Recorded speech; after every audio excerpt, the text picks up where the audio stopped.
Hello all, welcome back to Project Mastery Podcast. Two long schedules, executives who want the gist, and the Mac pain uncertainty. Today we will solve all three through three questions. Let's move on to the first question, which is related to long schedule and extra resources. Understand this scenario.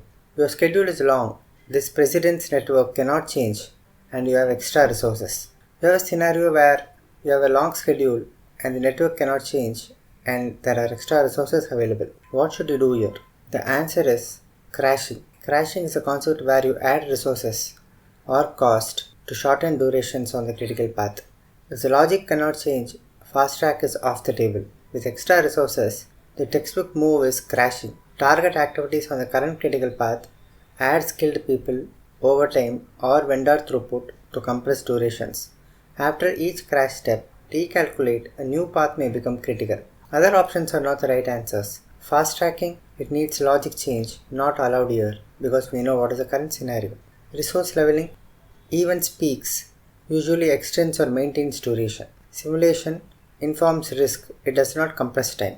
Moving on to the next question, which is related to milestone versus bar chart. When should you use a milestone chart instead of a bar or a Gantt chart? The answer is reporting to management. Executive summary. Executives want outcomes, not 400 bars. A milestone report shows key checkpoints, completed, upcoming, at risk, with planned versus actual dates, and online notes.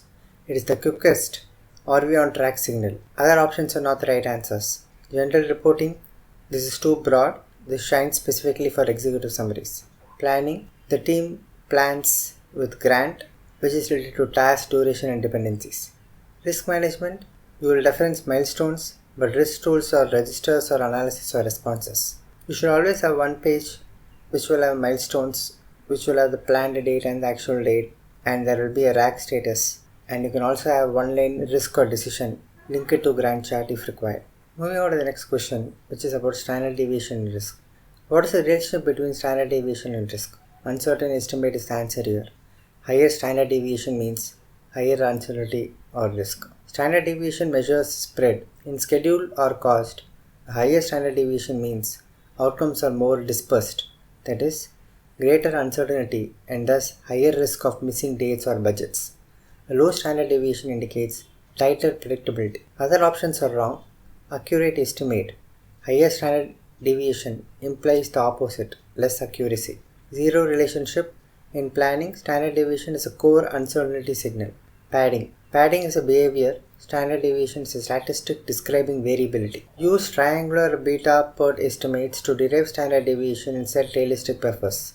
Focus risk responses on high standard deviation drivers, namely scope volatility, vendor variability, long chains or handoffs. Let us do a recap of what we understood. Logic fixed plus extra resources in a scenario. You use the crashing technique.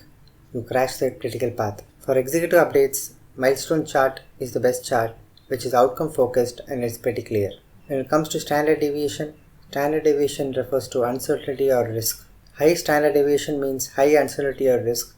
You have to manage with better estimates and buffers. We have come to the end of the podcast. Hope the knowledge is valuable. Thank you for tuning in.